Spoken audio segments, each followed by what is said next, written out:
WSMV4 News at 5 starts now with First Alert Weather.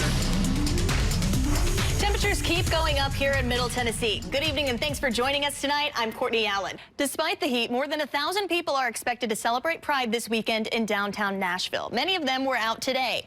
At the event, they have medical tents and fans set up to blow mist onto people. Those who went today say the key to staying cool is finding the shade and drinking lots of water. It's really overwhelming when you stand in there too long for sure. So spend time down for sure. Take care of yourselves, drink water. We're drinking body armors, Gatorades, a lot of electrolytes, et cetera, because the sweat is just coming. Now, if you plan on going tomorrow or doing anything outside for that matter, make sure you have the right things with you to cool off.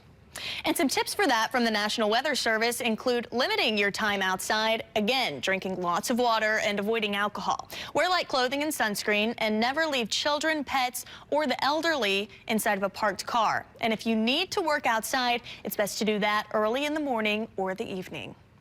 You can keep up with the heat wave using our free WSMV4 weather app. There you can track the humidity levels, air quality, and the most accurate temperatures in your area.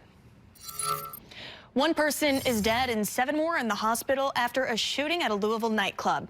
It happened in the Russell neighborhood around 1 a.m. Police say they found a man shot outside. He died before they could get him to the hospital. A second person shot was hospitalized, and police said even more people who were injured walked into the hospital as well.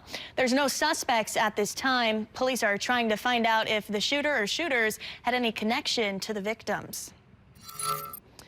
A community came together tonight to grieve the loss of 17-year-old Ebony Ferris. Ferris was shot and killed after police say an argument turned deadly. Steve Mailing went to the vigil and shares the legacy that she leaves behind. Next week will mark 4 months since Sebastian Rogers went missing. Sebastian is a teen with autism who was last seen near his Sumner County home on February 26th.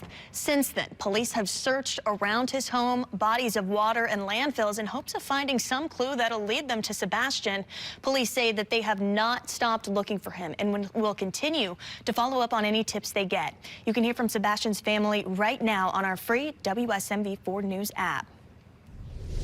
One organization has a specific goal this weekend during the Pride festivities. That is to get adults in the LGBTQ community to become foster parents. Youth Villages is working to get children placed into these families. One couple they've worked with says they've fostered 20 kids so far, and that the process has opened their eyes to what children in foster care go through.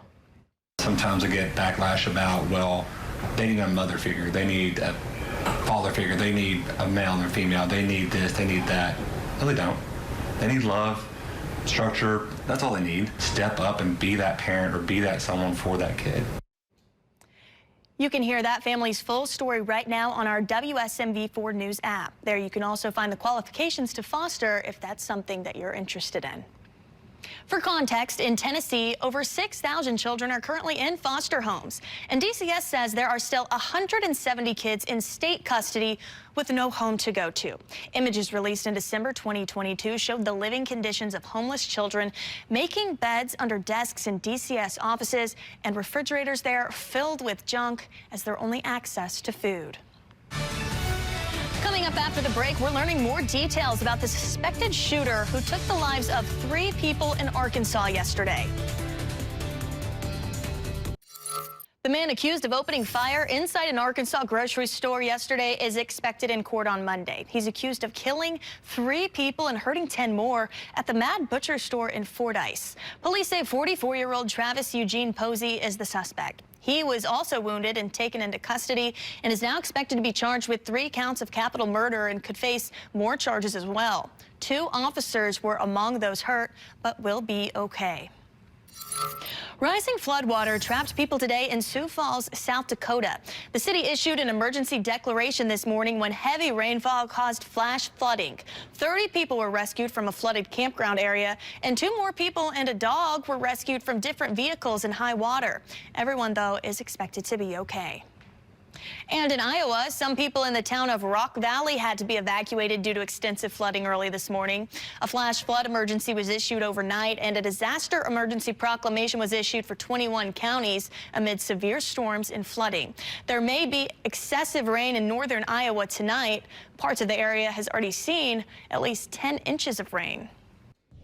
We are under a first alert weather day for the next few days thanks to the scorching heat. First alert meteorologist Cruz Medina is here with us to break down your forecast for the next few days. And Cruz, when can we expect to get a break from it? Well, there'll be some relief. The temperatures come down a little bit, but unfortunately it's still going to be in the 90s. So really this whole upcoming week is just going to be very hot. Well, I'm sure it's not surprising at this point, but it's going to be really hot on Sunday. So I'd recommend finding a way to cool down, maybe the pool. Pool, a lake, air conditioning. That's definitely stay inside. Yeah, so and we're going to carry that forward into next week as well. On top of that, we've got some storms in the forecast tomorrow, so eye to the sky. All right, stay safe and stay cool and have a great night.